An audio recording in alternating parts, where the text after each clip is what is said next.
ഭാവിയെ കുറിച്ച് ആലോചിച്ച് ഉറക്കം കളയുന്നവരാണോ നിങ്ങൾ? ചെയ്തു കഴിഞ്ഞ കാര്യങ്ങളൊക്കെ ആലോചിച്ച് സങ്കടപ്പെട്ടിട്ടുണ്ടോ? നമ്മളെല്ലാവരും ഇങ്ങനെ പല പല കാര്യങ്ങൾ ആലോചിച്ച് ടെൻഷൻ അടിച്ച് നടക്കുന്നവരാണ്. ഇങ്ങനെ ടെൻഷൻ അടിക്കുന്നതുകൊണ്ട് നമുക്കുള്ള ഗുണങ്ങൾ ഇതൊക്കെയാണ്: ഹൈ ബ്ലഡ് പ്രഷർ, ഹൃദയ സംബന്ധമായ രോഗങ്ങൾ, മുടി ഒഴിച്ചില്, മുഖമൊക്കെ ചുക്കി ചുളിഞ്ഞ് പെട്ടെന്ന് വയസ്സന്മാരെ പോലെ ആവും, ഡയബറ്റീസ് വരാം, വയറ്റിൽ അൾസർ വരാം, ചിലർക്ക് ഭ്രാന്തി വരെ വരാം. ചെറിയ കുട്ടികൾ മുതൽ പ്രായമായവർക്ക് വരെ അവരുടേതായിട്ടുള്ള ടെൻഷനും ഡിപ്രഷനും ഒക്കെ ഉണ്ട്. അപ്പൊ ഈ ലോകത്ത് ജീവിച്ചു പോവാണെങ്കിൽ ഇതെങ്ങനെ നേരിടാമെന്ന് അറിയണം. ഇതൊന്നും ആരും നിങ്ങൾക്ക് സ്കൂളിലോ അല്ലെങ്കിൽ വേറെ എവിടെന്നെങ്കിലും ഒന്നും പറഞ്ഞു തരാനോ പഠിപ്പിച്ചു തരാനോ പോകുന്നില്ല. പിന്നെ ചിലർ കാശൊക്കെ മുടക്കി സൈക്കാട്രിസ്റ്റിനൊക്കെ പോയി കാണിക്കും. ഈ വീഡിയോ കാണുന്നവർക്ക് അതിൻ്റെ ഒന്നും ആവശ്യം വരില്ല. നിങ്ങൾക്ക് തന്നെ നിങ്ങളുടെ ഡിപ്രഷൻ, ടെൻഷൻ, ആദി ഒക്കെ മാറ്റാൻ സാധിക്കും. ഈ വീഡിയോ കാണുന്നതിലൂടെ നിങ്ങൾക്ക് കിട്ടാൻ പോകുന്നത് ഇതൊക്കെയാണ്: എല്ലാ ടെൻഷനും 50% കുറക്കാനുള്ള എളുപ്പവഴി, സ്ഥിരമായി അലട്ടുന്ന പ്രശ്നങ്ങൾ മാറ്റാനുള്ള മാർഗം, ഒക്യുപേഷണൽ തെറാപ്പി ടെക്നിക്, പെട്ടെന്ന് ഇൻസ്റ്റന്റ് ആയിട്ട് ടെൻഷൻ മാറ്റാനുള്ള ഒരു ചെറിയ ട്രിക്ക്, കളിയാക്കലുകൾ എങ്ങനെ സമാധാനപരമായി നേരിടാം, എന്നും സന്തോഷത്തോടെ ഇരിക്കാൻ ചെയ്യേണ്ടത്. നമ്മൾ പലപ്പോഴും ടെൻഷൻ അടിക്കുന്നത് ഒന്നെങ്കിൽ ആൾറെഡി കഴിഞ്ഞു പോയൊരു കാര്യം ആലോചിച്ചിട്ട്, അല്ലെങ്കിൽ നടക്കാനിരിക്കുന്ന ഒരു കാര്യം ആലോചിച്ചിട്ട്. ഇത് രണ്ടാലോചിച്ച് ടെൻഷൻ അടിച്ചാലും നിങ്ങൾക്ക് നിങ്ങളുടെ പ്രശ്നം പരിഹരിക്കാൻ കഴിയില്ല. ഇൻഫാക്ട് അത് നിങ്ങളുടെ പ്രോബ്ലം സോൾവ് ചെയ്യാനുള്ള കഴിവ് നശിപ്പിക്കും. അതായത് നിങ്ങളിങ്ങനെ ടെൻഷൻ അടിച്ച് നടക്കുന്നവരൊന്ന് ശ്രദ്ധിച്ചു നോക്കൂ. അവരങ്ങനെ ക്ലിയർ ആയിട്ട് ചിന്തിക്കില്ല. ഇങ്ങനെ ടെൻഷൻ അടിച്ച് നടക്കുന്നതുകൊണ്ട് ഒരാൾക്ക് നേരവണ്ണം ചിന്തിക്കാനുള്ള കഴിവ് കുറയും. അയാൾക്ക് കോൺസെൻട്രേഷൻ കിട്ടില്ല. മാത്രമല്ല ഒരു കൺഫ്യൂഷൻ സ്റ്റേജിലേക്ക് എത്തും. ഒന്ന് കോമൺ സെൻസ് ഉപയോഗിച്ച് ആലോചിച്ചാൽ മനസ്സിലാവും, നമ്മൾ കഴിഞ്ഞു പോയ കാര്യങ്ങളെ കുറിച്ച് ആലോചിച്ചിട്ട് കാര്യമില്ലല്ലോ, അത് നടന്നു കഴിയില്ലേ. ഇനി നടക്കാനിരിക്കുന്ന കാര്യം ആലോചിച്ച് ടെൻഷൻ അടിക്കുകയാണെങ്കിൽ അവിടെ നിങ്ങൾ വിചാരിച്ച പോലെ തന്നെ നടക്കുന്ന എന്തോ ഉറപ്പ്? 99% നിങ്ങൾ ആദ്യം പിടിക്കുന്ന കാര്യങ്ങൾ നടക്കാറില്ല. നിങ്ങളൊരു ഉദാഹരണത്തിന് പണ്ട് വളരെയധികം ടെൻഷൻ അടിച്ചിരുന്ന കാര്യങ്ങളൊക്കെ ഒന്ന് ആലോചിച്ച് നോക്കൂ. അതിൽ നിന്നൊക്കെ വളരെ എളുപ്പം നിങ്ങൾ എങ്ങനെയെങ്കിലുമൊക്കെ ഊരി പോന്നിട്ടുണ്ടാവും.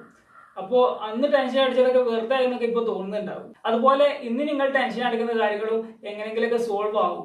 നമ്മളെ കൊണ്ട് ചെയ്യാൻ പറ്റുന്ന കാര്യം ഇന്നത്തെ ദിവസം നമ്മൾ ചെയ്യേണ്ട കാര്യങ്ങളൊക്കെ ചെയ്ത് മനോഹരമായി അവസാനിപ്പിക്കുക എന്നതാണ്. ഇന്നലത്തെ കാര്യങ്ങൾ ചെയ്തു കഴിഞ്ഞു, നാളത്തെ കാര്യങ്ങളൊന്നും സംഭവിച്ചിട്ടുമില്ല.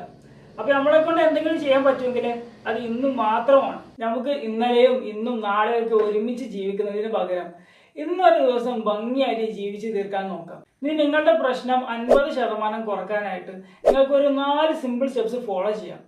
ഒന്ന്, നിങ്ങളുടെ പ്രശ്നം എന്താണെന്ന് വെച്ചാൽ അത് കൃത്യമായിട്ട് ഒരു പേപ്പറിൽ എഴുതി വെക്കുക. കേൾക്കുമ്പോൾ ഒരു മണ്ടത്തരക്കായി തോന്നിയേക്കാം, പക്ഷെ പലർക്കും അവർ ടെൻഷൻ അടിക്കുന്നത് എന്തിനാന്ന് പോലും അറിയില്ല. A well written problem is A problem half solved എന്നാണ്. രണ്ടാമത്തെ സ്റ്റെപ്പ്, നിങ്ങളുടെ പ്രശ്നത്തിന് നിങ്ങൾക്ക് എന്തെല്ലാം ചെയ്യാൻ പറ്റും എന്നുള്ളതും കൂടി ആ പേപ്പറിൽ എഴുതി വെക്കാം. നിങ്ങളുടെ ഒരു പ്രശ്നത്തിന് തന്നെ ഒരുപാട് കാര്യങ്ങൾ നിങ്ങൾക്ക് ചെയ്യാൻ പറ്റും. അതെല്ലാം ആ പേപ്പറിൽ എഴുതി വെക്കാം. ഉദാഹരണത്തിന് ഞാൻ 10ാം ക്ലാസ് തോറ്റു, അതാണ് എൻ്റെ പ്രശ്നം. സ്റ്റെപ്പ് 2 പ്രകാരം 10ാം ക്ലാസ് തോറ്റ എനിക്ക് എന്തൊക്കെ ചെയ്യാൻ പറ്റുമെന്ന് നോക്കാം. ഒന്നുകിൽ എനിക്ക് തോറ്റുപോയ എക്സാം ഒന്നും കൂടി എഴുതിയെടുത്തിട്ട് പാസ്സാവാൻ ശ്രമിക്കാം, അല്ലെങ്കിൽ എനിക്ക് പണിക്ക് എന്തെങ്കിലും പോവാം, അതും അല്ലെങ്കിൽ എനിക്ക് ഇൻട്രസ്റ്റ് ഉള്ള എന്തെങ്കിലും കാര്യങ്ങൾ പഠിച്ചിട്ട് അതിലൊരു സ്കില്ല് നേടി ഭാവിയിൽ അതിലൊരു ജോലി ചെയ്യാൻ ശ്രമിക്കാം. ഇനി സ്റ്റെപ്പ് 3, ഇപ്പോൾ നമുക്ക് ഒരുപാട് ഓപ്ഷൻസ് കിട്ടി. അപ്പോൾ ഈ കിട്ടിയ ഓപ്ഷനിൽ ഏറ്റവും ബെസ്റ്റ് ഓപ്ഷൻ എന്താണോ അത് സെലക്ട് ചെയ്യാം. 10ാം ക്ലാസ് തോറ്റതായിരുന്നല്ലോ എൻ്റെ പ്രശ്നം, അപ്പോൾ ഞാൻ തീരുമാനിക്കുകയാണ് ഒന്നും കൂടി 10ാം ക്ലാസ് എഴുതുന്നതാണ് ഏറ്റവും ബെസ്റ്റ് ഓപ്ഷൻ. അങ്ങനെ നമ്മൾ 4ാമത്തെ സ്റ്റെപ്പിലേക്ക് വരികയാണ്. എടുത്തത് എന്ത് തീരുമാനമാണെങ്കിലും അതിന് ഉടനെ തന്നെ അതിനുള്ള പരിപാടി തുടങ്ങുക എന്നുള്ളതാണ്. അതായത് 10ാം ക്ലാസ് ഒന്നും കൂടി എഴുതാൻ തീരുമാനിച്ച എനിക്ക് എന്താണ് ചെയ്യാൻ പറ്റുക? ഒന്നും കൂടി പഠിക്കാൻ തുടങ്ങാം. ഇനി ഏടാ എനിക്ക് എഴുതാനൊക്കെ ഭയങ്കര മടിയാണ്, അതിനൊന്നും എനിക്കൊണ്ട് വയ്യാന്ന് പറയുന്നവർക്ക് എന്താ ചെയ്യാനുള്ളതെന്ന് ഞാൻ വീഡിയോയിൽ പിന്നെ പറയുന്നുണ്ട്. അതുപോലെ ചിലപ്പോൾ ഞങ്ങളുടെ പ്രശ്നത്തിന് ഒരു പരിഹാരം ഉണ്ടാവില്ല. അപ്പോൾ എന്താ ചെയ്യേണ്ടതെന്നും ഞാൻ ഈ വീഡിയോയിൽ പിന്നെ പറഞ്ഞു തരാം. ചെറിയ ചെറിയ കാര്യങ്ങൾ ആലോചിച്ചാവും ചിലപ്പോൾ നമ്മൾ ടെൻഷൻ അടിക്കുന്നത്. അതായത് വിട്ട് കളയാന്നല്ലാതെ വേറെ ബെസ്റ്റ് ഓപ്ഷൻ ഇല്ല. അമേരിക്കയിലെ കൊളറാഡോ എന്ന് പറഞ്ഞ സ്ഥലത്ത് 3 കൂറ്റൻ മരങ്ങളുടെ അവശിഷ്ടങ്ങൾ കാണും. അവ 400 വർഷം നിലനിന്നതാണ്. ഈ 400 വർഷത്തിനിടെ അവക്ക് പലതവണ മിന്നലേറ്റിട്ടുണ്ട്. അവ പല ശക്തമായ കാറ്റിനെയും എതിർത്ത് നിന്നിട്ടുണ്ട്. കാഠിന്യം നിറഞ്ഞ പല കാലാവസ്ഥയും അവ നേരിട്ടിട്ടുണ്ട്. ഇത്ര വർഷം നിലനിന്ന ഈ മരങ്ങൾ എങ്ങനെ നശിച്ചു എന്ന് അറിയണ്ടേ? മിന്നലിനോ കാലാവസ്ഥക്കോ ഒന്നും നശിപ്പിക്കാൻ കഴിയാതെ ഈ 400 വർഷം നിലനിന്ന മരങ്ങൾ അവസാനം നശിക്കുന്നത് ചെറു പ്രാണികൾ തിന്നിട്ടാണ്. നമ്മളും ഇതുപോലെയാണ്. നമ്മൾ ചിലപ്പോൾ വലിയ വലിയ കാര്യങ്ങളൊക്കെ നെഞ്ചും വിരിച്ച് നേരിടും, പക്ഷെ ചെറിയ ചെറിയ കാര്യങ്ങളൊക്കെ നമ്മൾ അപ്സെറ്റ് ചെയ്യാൻ സമ്മതിക്കും. നമ്മളുടെ വീട്ടുകാരോടുള്ള പ്രശ്നം, കൂട്ടുകാരോടുള്ള പ്രശ്നം ഒക്കെ ചിലപ്പോൾ ചെറുതായിരിക്കും. വിട്ട് കളയുക, മറക്കുക. ചെറിയ കാര്യങ്ങൾ ആലോചിച്ച് വിഷമിക്കാൻ ലൈഫ് ഈസ് ടു ഷോർട്ട്. ജീവൻ വളരെ ചെറുതാണ്, നമുക്കതിന് സമയമില്ല. പിന്നെ ചില പ്രശ്നങ്ങൾക്ക് ഒരിക്കലും പരിഹാരം കണ്ടെത്താൻ പറ്റാത്തതായിട്ടുണ്ടാവും. ഉദാഹരണത്തിന്, എഴുത്തുകാരൻ്റെ ഒരു കയ്യിൽ 4 വിരലേ ഉള്ളൂ. അത് കുട്ടിക്കാലത്ത് കളിച്ച് കേട് വരുത്തിയതാണ്. എഴുത്തുകാരൻ ഇപ്പോൾ അത് അക്സെപ്റ്റ് ചെയ്തു, കാരണം എഴുത്തുകാരൻ അതിലൊന്നും ചെയ്യാനില്ല. അതുപോലെ നമ്മളോട് അടുത്ത ആളുകളൊക്കെ മരണപ്പെടുമ്പോൾ നമുക്ക് നല്ല വിഷമം ഉണ്ടാവും. അത് പതിയെ പതിയെ അക്സെപ്റ്റ് ചെയ്യാം. മനുഷ്യർ എന്ന് പറയുന്നത് നമുക്ക് എന്താണ് ഇല്ലാത്തതെന്ന് ആലോചിച്ച് വിഷമിക്കുന്നവരാണ്. ഒന്ന് ആലോചിച്ച് നോക്കൂ, നമ്മൾ ദൈവത്തോട് നന്ദി പറയുന്നതിനേക്കാളും കൂടുതൽ കംപ്ലൈന്റ് പറയുന്നവരാ അല്ലേ? ഇല്ലാത്തതിനെ ചൊല്ലി വിഷമിക്കുന്നതിന് പകരം നമുക്ക് ഉള്ളതിന് നന്ദി പറയുന്ന ഒരു ശീലം വളർത്തിയെടുക്കാം സന്തോഷകരമായിട്ടുള്ള ജീവിതത്തിന്. ഈ പറഞ്ഞതൊന്നും വർക്ക് ചെയ്യാത്തവർക്ക് ഒക്യുപേഷണൽ തെറാപ്പി ഉറപ്പായിട്ടും വർക്കാവും. സൈക്കോളജി മനുഷ്യരെ കണ്ടുപിടിച്ച ഏറ്റവും വലിയ കണ്ടുപിടുത്തം എന്താണെന്ന് വെച്ചാൽ, എത്ര ബുദ്ധിമാനാണെങ്കിലും ഒരു മനുഷ്യന് ഒരു സമയത്ത് ഒരു ചിന്ത മാത്രമേ ചിന്തിക്കാൻ കഴിയൂ എന്നതാണ്. നിങ്ങൾക്ക് വേണമെങ്കിൽ അത് ഇപ്പം തന്നെ ടെസ്റ്റ് ചെയ്ത് നോക്കാം. നിങ്ങളുടെ വീട്ടിലെ ഒരാളെ കുറിച്ചും ചിന്തിക്കുക, ഒപ്പം തന്നെ നിങ്ങൾ മാർക്കറ്റിൽ പോയിട്ട് മീൻ വാങ്ങുകയും ചിന്തിക്കുക. നിങ്ങൾ എത്ര ശ്രമിച്ചാലും ഇത് രണ്ടും നിങ്ങൾക്ക് ഒരുമിച്ച് നിങ്ങളുടെ മനസ്സിൽ ഒപ്പം കാണാൻ കഴിയില്ല. ഇത് ഇമോഷന്റെ കാര്യത്തിൽ ഇങ്ങനെ തന്നെയാണ്. നിങ്ങൾ സന്തോഷത്തോടെ ഇരിക്കുമ്പോൾ നിങ്ങൾക്ക് സങ്കടപ്പെടാൻ കഴിയില്ല. നിങ്ങൾ ടെൻഷൻ അടിച്ചിരിക്കുമ്പോൾ നിങ്ങൾക്ക് സമാധാനപ്പെടാനും കഴിയില്ല. അതുകൊണ്ട് ടെൻഷൻ മാറ്റാൻ നിങ്ങൾക്ക് ഉപയോഗിക്കാവുന്ന കാര്യമാണ് ഒക്യുപേഷണൽ തെറാപ്പി. അതായത് മിലിറ്ററിയിലൊക്കെ ചെയ്യുന്ന കാര്യമാണ്. ഈ യുദ്ധമൊക്കെ കഴിഞ്ഞ് വരുന്ന പട്ടാളക്കാരെ ബിസി ആക്കി വെക്കും. അവർക്ക് മീൻ പിടിക്കാനോ വേട്ടയാടാനോ എന്തെങ്കിലും ഗെയിം കളിക്കാനോ അങ്ങനെ എന്തെങ്കിലുമൊക്കെ ടാസ്ക് കൊടുത്ത് അവരെ ബിസി ആക്കി വെക്കും. അപ്പോൾ അവർക്ക് വേറെ ഒന്നിനെ കുറിച്ചും ചിന്തിക്കാൻ സമയമില്ല. ഈ യുദ്ധത്തിൽ നിന്ന് വരുന്നവരൊക്കെ പല ക്രൂരകൃത്യങ്ങളും കണ്ടിട്ടുണ്ടാവും, അവർക്ക് ചെയ്യേണ്ടി വന്നിട്ടുണ്ടാവും, അവരുടെ ഉറ്റ സുഹൃത്തുക്കൾ ചിലപ്പോൾ മരണപ്പെട്ടിട്ടുണ്ടാവും. അപ്പോൾ ആ ഡിപ്രഷൻ സ്റ്റേജിൽ നിന്ന് മാറാൻ വേണ്ടി ബിസി ആക്കുന്നതാണ്. അവർ ചെയ്യുന്ന മറ്റേത് വർക്കാണെങ്കിലും അതിൽ അവർ ഫോക്കസ്ഡ് ആയിരിക്കും. അപ്പോൾ യുദ്ധത്തിൽ നടന്ന കാര്യങ്ങളൊന്നും അവർക്ക് ചിന്തിക്കാൻ സമയം കിട്ടില്ല. കാരണം ഒരു സമയത്ത് ഒരു ചിന്ത മാത്രമേ വരുള്ളൂ എന്ന് ഞാൻ പറഞ്ഞല്ലോ. ഇത് നമ്മുടെ ഡിപ്രഷൻ മാറ്റാനും ഉപയോഗിക്കാവുന്നതാണ്. H.W. ലോങ്ഫെല്ലോ എന്ന് പറഞ്ഞ ഒരു അമേരിക്കൻ കവിതാകൃത്തുണ്ട്. ആളുടെ വളരെ ചെറുപ്പക്കാരിയായിട്ടുള്ള ഭാര്യ മേഘത്തിരിൽ നിന്നുള്ള തീ ഡ്രസ്സ് പിടിച്ചിട്ട് മരിക്കുകയാണ്. അദ്ദേഹം ആ ഡിപ്രഷനിൽ നിന്ന് പുറത്ത് കടക്കുന്നത് അദ്ദേഹത്തിന്റെ 3 മക്കൾ കാരണമാണ്. അദ്ദേഹത്തിന് ആ മക്കൾക്ക് ഒരു അമ്മയും അച്ഛനും ആവേണ്ടി വന്നു. അവർക്ക് കഥ പറഞ്ഞു കൊടുത്തും അവരുടെ കൂടെ കളിച്ചുമൊക്കെ അദ്ദേഹം ആ ഡിപ്രഷനിൽ നിന്ന് പുറത്തു വന്നു. An ideal mind is the devils workshop എന്നാണ്. വെറുതെ ഇരിക്കുന്ന മനസ്സ് ചെകുത്താന്റെ പണിപ്പുരയാണ്. നിങ്ങൾ ചിന്തിച്ചു നോക്കിയാൽ മനസ്സിലാവും, നിങ്ങൾ ഏറ്റവും കൂടുതൽ നെഗറ്റീവായി ചിന്തിക്കുന്നതും ടെൻഷൻ എടുക്കുന്നതൊക്കെ ജോലി ചെയ്യുമ്പോഴായിരിക്കില്ല, ജോലി കഴിഞ്ഞ് വീട്ടിൽ വെറുതെ ഇരിക്കുമ്പോഴാവും. അല്ലേലേ പണി കഴിഞ്ഞിരിക്കുവാണ്, അപ്പോഴും നീ എന്തെങ്കിലുമൊക്കെ ചെയ്യാൻ പറ എന്നായിരിക്കും നിങ്ങളിപ്പോൾ ചിന്തിക്കുന്നത്. ഒന്നാലോചിച്ചാൽ ഒരു സിനിമ കാണൽ പോലും ഒരു ജോലിയല്ലേ. അപ്പോൾ അതുപോലെ ശരീരം അനങ്ങാതെ എന്തെങ്കിലുമൊക്കെ ചെയ്യാം. പക്ഷെ ശരീരം അനങ്ങി ചെയ്യുന്ന പണികളാണ് നല്ലത്. കാരണം രാത്രി ചിന്തിച്ച് ഉറക്കം കളയാനൊന്നും പറ്റത്തില്ല, ക്ഷീണം കൊണ്ട് പെട്ടെന്ന് ഉറങ്ങിപ്പോവും. ഇനി പെട്ടെന്ന് ടെൻഷൻ മാറ്റാനുള്ള ഒരു ട്രിക്ക് പറഞ്ഞുതരാം. ഇത് ചെയ്യാൻ വളരെ എളുപ്പമാണ്. പക്ഷേ ടെൻഷൻ അടിച്ചിരിക്കുമ്പോൾ അല്ലെങ്കിൽ വിഷമത്തോടെ ഇരിക്കുമ്പോൾ ഒക്കെ ഇത് ചെയ്യാൻ ഭയങ്കര ബുദ്ധിമുട്ടായിരിക്കും. ഞാൻ നേരത്തെ പറഞ്ഞു, സന്തോഷത്തോടെ ഇരിക്കുമ്പോൾ നമുക്ക് സങ്കടപ്പെടാൻ കഴിയില്ല, ദേഷ്യത്തോടെ ഇരിക്കുമ്പോൾ നമുക്ക് സമാധാനപ്പെടാൻ കഴിയില്ല എന്നൊക്കെ. ഒരു സമയത്ത് നമുക്ക് ഒരു ഇമോഷൻ മാത്രമേ പ്രകടിപ്പിക്കാൻ കഴിയൂ. അപ്പോൾ നമ്മുടെ ആക്ഷൻ ചേഞ്ച് ചെയ്യുന്നതിലൂടെ നമ്മുടെ ഫീലിങ്ങും ഇമോഷനൊക്കെ ചേഞ്ച് ചെയ്യാൻ പറ്റും. കാരണം നമ്മുടെ മൈൻഡും ബോഡിയും തമ്മിലൊരു വലിയ കണക്ഷനും ഉണ്ട്. അതായത് നിങ്ങൾ സങ്കടത്തോടെ ഇരിക്കുമ്പോൾ അല്ലെങ്കിൽ ടെൻഷൻ അടിച്ചിരിക്കുമ്പോൾ വെറുതെ ജസ്റ്റ് ഒന്ന് ചിരിക്കാൻ ശ്രമിച്ചു നോക്കൂ. നിങ്ങളുടെ മൂഡ് പെട്ടെന്ന് അപ്പോൾ തന്നെ ചേഞ്ച് ആവും. ഞാൻ പറഞ്ഞ പോലെ സിമ്പിൾ ട്രിക്കാണ്, പക്ഷേ ടെൻഷൻ അടിച്ചിരിക്കുമ്പോൾ അല്ലെങ്കിൽ സങ്കടപ്പെട്ടിരിക്കുമ്പോൾ ചെയ്യാൻ പാടായിരിക്കും. നമ്മുടെ സന്തോഷം എന്നൊക്കെ പറഞ്ഞത് നമ്മുടെ പുറത്തുള്ള കാര്യങ്ങൾ അഫക്റ്റ് ചെയ്യുന്നതിനേക്കാൾ കൂടുതൽ നമ്മുടെ അകത്തുള്ള കാര്യങ്ങൾ തന്നെയാണ് അഫക്റ്റ് ചെയ്യുന്നത്. ഞാൻ 2 വ്യക്തികളെ എക്സാമ്പിൾ പറയാം, നെപ്പോളിയനും ഹെലൻ കെല്ലറും. ഒരു മനുഷ്യൻ ആഗ്രഹിക്കുന്ന എല്ലാം ഉള്ള ആളായിരുന്നു നെപ്പോളിയൻ. പണമുണ്ട്, അധികാരമുണ്ട്, എല്ലാം ഉണ്ട്. പക്ഷെ ആള് പറയുന്നത് ഞാൻ തുടർച്ചയായിട്ട് 6 ദിവസം സന്തോഷിച്ചിട്ടില്ല എന്നാണ്. നേരെ മറിച്ച് ഹെലൻ കെല്ലർ എന്ന പെൺകുട്ടിക്ക് ഒരു മനുഷ്യൻ ആഗ്രഹിക്കാത്ത എല്ലാം നടന്നിട്ടുള്ള ആളാണ്. അവൾക്ക് ചെവി കേൾക്കില്ല, കണ്ണ് കാണില്ല, എന്നിട്ടും ഹെലൻ പറയുന്നത് ഞാൻ ജീവിതം മനോഹരമായി കാണുന്നു എന്നാണ്. അപ്പൊ സന്തോഷമുള്ള രീതിയിൽ ചിന്തിക്കും പ്രവർത്തിക്കുകയും ചെയ്യാം. അപ്പൊ നിങ്ങളുടെ മൂഡും അതുപോലെയാവും.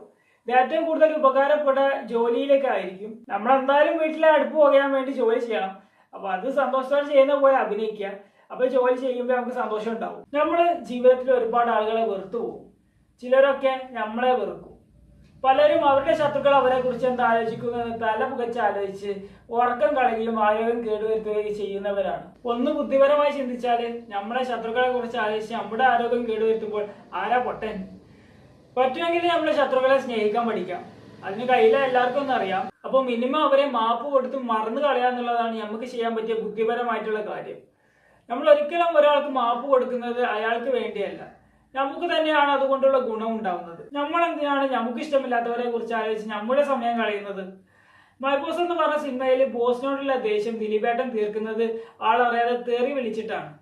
ഇത് താൽക്കാലികമായി സമാധാനം തന്നേക്കും, പക്ഷെ ബോസിനെ വീണ്ടും കാണുമ്പോഴോ ഇതിങ്ങനെ റിപ്പീറ്റ് ചെയ്തുകൊണ്ടിരിക്കേണ്ടി വരും. അതുകൊണ്ട് അവർക്ക് മാപ്പ് കൊടുത്ത് മറക്കുന്നതാണ് പെർമനന്റ് സൊല്യൂഷൻ. ഇനി നമ്മളെയും അനാവശ്യമായിട്ട് കുറ്റം പറയും വെറുക്കുകയൊക്കെ ചെയ്യുന്നവരുണ്ടാവും. അവരോട് നമുക്ക് ചെയ്യാൻ പറ്റുന്ന കാര്യം പുഞ്ചിരിച്ച് വിട്ട് കളയാന്നുള്ളതാണ്. ഒരാൾ നമ്മളെ കുറിച്ച് വേണ്ടാത്തരം പറയുന്നുണ്ടെങ്കിൽ ആലോചിച്ചോളൂ, നമ്മളോട് അയാൾക്ക് അസൂയയുണ്ട്. എന്തെങ്കിലുമൊക്കെ ചെയ്യുന്നവരെ ആളുകൾ കളിയാക്കാറുള്ളൂ. ചത്ത പട്ടിയെ ആരും ചവിട്ടാറില്ല എന്ന് പറയാറുണ്ട്. എന്തെങ്കിലുമൊക്കെ ചെയ്യുന്നവരെ കല്ലെറിയുമ്പോൾ ആളുകൾക്ക് കിട്ടുന്ന ഒരു സുഖം. ആക്ച്വലി അസൂയ എന്നൊക്കെ പറയുന്നത് ഒരു തരത്തില് തല തിരിഞ്ഞ കോംപ്ലിമെന്റ് ആണ്, അഭിനന്ദനമാണ്. അതിന് കണ്ണു കൊടുക്കാൻ പോയി കഴിഞ്ഞാൽ അവർ രണ്ടിരട്ടി ഇങ്ങോട്ട് പറയും, പിന്നെ അത് വഴക്കാവും. അപ്പൊ അവർക്കുള്ള ഏറ്റവും നല്ല മറുപടി പുഞ്ചിരിച്ച് തള്ളിക്കളയാന്നുള്ളത് തന്നെയാണ്.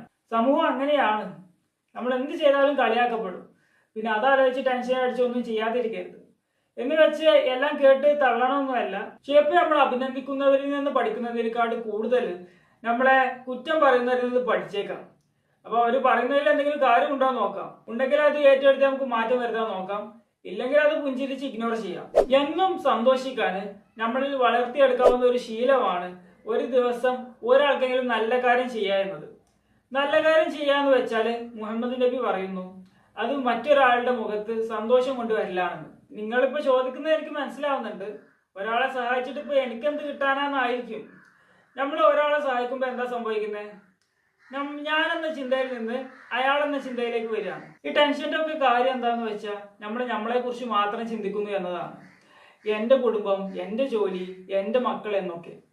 അപ്പൊ നമ്മൾ മറ്റൊരാളെ സഹായിക്കുമ്പോൾ നമ്മൾ അയാളുടെ വിഷമം മാറ്റി കൊടുക്കുകയാണ്. അപ്പൊ നമുക്ക് സന്തോഷവും സമാധാനം കിട്ടും. കാരണം നമ്മുടെ വിഷമം അപ്പൊ നമ്മൾ ചിന്തിക്കുന്നില്ല. എന്ന് വെച്ച് നമ്മൾ സഹായിക്കുന്നവരിൽ നിന്ന് നന്ദി വാക്ക് പ്രതീക്ഷിക്കരുത്. നമ്മൾ മനുഷ്യർ പൊതുവെ നന്ദി പറയാൻ മടിയുള്ള കൂട്ടരാണ്. അപ്പൊ നമ്മൾ നന്ദി പ്രതീക്ഷിച്ച് ആർക്കെങ്കിലും എന്തെങ്കിലുമൊക്കെ ചെയ്തു കൊടുത്താൽ ഡിസപ്പോയിന്റഡ് ആവാൻ ചാൻസ് ഉണ്ട്. ചാർലി സിനിമയിലെ ദുൽഖർ പറയുന്ന ഒരു ഡയലോഗ് ഉണ്ട്, മറ്റുള്ളവരുടെ ജീവിതത്തിലേക്ക് ഇടിച്ചു കയറി നമ്മൾ ചില സർപ്രൈസ് കൊടുക്കുമ്പോൾ അവരുടെ കണ്ണിലുണ്ടാകുന്ന ആ പ്രകാശം ഉണ്ടല്ലോ, അതിന്റെ ഒരു രസത്തിലും ത്രില്ലിലും ഒക്കെയാണ് നമ്മൾ ജീവിച്ചു പോകുന്നത്. മറ്റുള്ളവർക്ക് സഹായം ചെയ്തു കൊടുക്കുക എന്നുള്ളത് ഒരു സന്തോഷമാണ്. ആ സന്തോഷത്തിന് വേണ്ടി മറ്റുള്ളവരെ സഹായിക്കാം. ഇതുപോലെ സമാധാനം കിട്ടുന്ന വേറൊരു ശീലമാണ് നമ്മുടെ പ്രശ്നങ്ങളൊക്കെ ഒരാളോട് തുറന്നു പറയുക എന്നുള്ളത്. എല്ലാവർക്കും അവരുടെ പ്രശ്നങ്ങൾ വിശ്വസിച്ച് തുറന്നു പറയാൻ പറ്റിയ ഒരാൾ ഉണ്ടാവില്ല. അവരുടെ പ്രശ്നങ്ങൾ അവർക്ക് ദൈവത്തോട് പറയാം. അതെ, പ്രാർത്ഥിക്കണമെന്ന് തന്നെയാണ് പറയുന്നത്.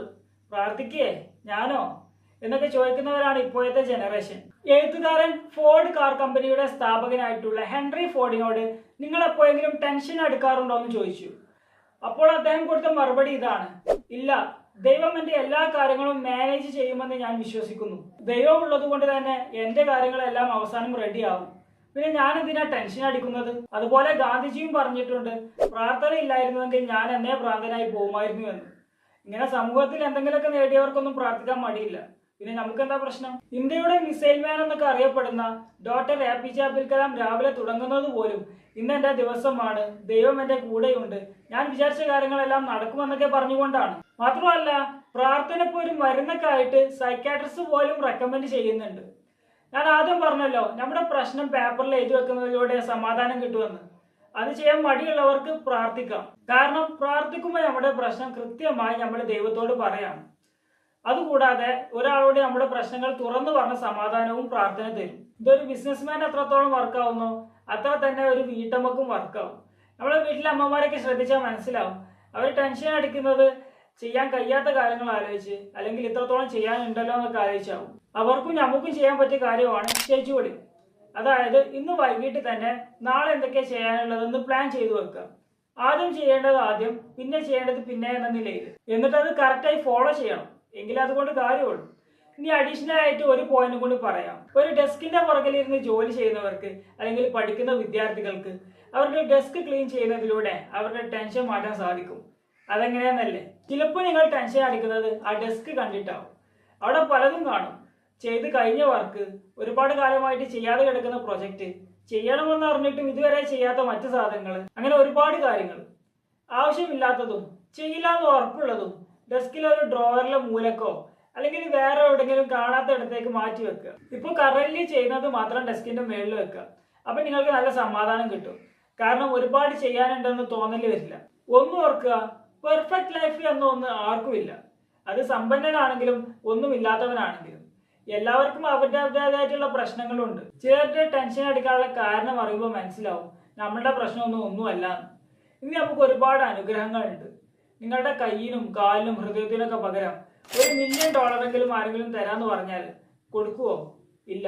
സ്വന്തം ആരോഗ്യം കേടുവരുത്തിയിട്ട് ഒരുപാട് സമ്പത്ത് ഉണ്ടാക്കിയിട്ട് എന്താ കാര്യം?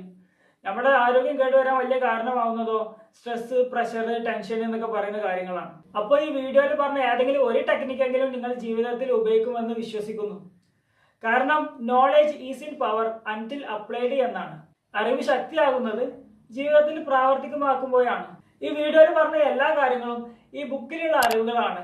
How to stop worrying and start living. നമ്മൾ എന്ത് ടെൻഷൻ അടിക്കുമ്പോഴും രണ്ട് കാര്യങ്ങളാണ്. ഒന്നെങ്കിൽ നമുക്ക് അതിൽ എന്തെങ്കിലും ചെയ്യാൻ പറ്റും, അല്ലെങ്കിൽ ഒന്നും ചെയ്യാൻ പറ്റില്ല. പിന്നെ എന്തിനാണ് ടെൻഷൻ അടിക്കുന്നത്? ഇനി ഈ വീഡിയോ കണ്ടിട്ട് തീരാത്ത നിങ്ങളുടെ എന്തെങ്കിലും പ്രശ്നം ഉണ്ടെങ്കിൽ ഞാൻ വേറൊരു വീഡിയോ ഇട്ടിട്ടുണ്ട്, അത് കണ്ടാൽ മതി. അവിടെ എന്തായാലും തീരും. എല്ലാവർക്കും സന്തോഷവും സമാധാനം നിറഞ്ഞ ജീവിതം ഉണ്ടാവട്ടെ. Thank you.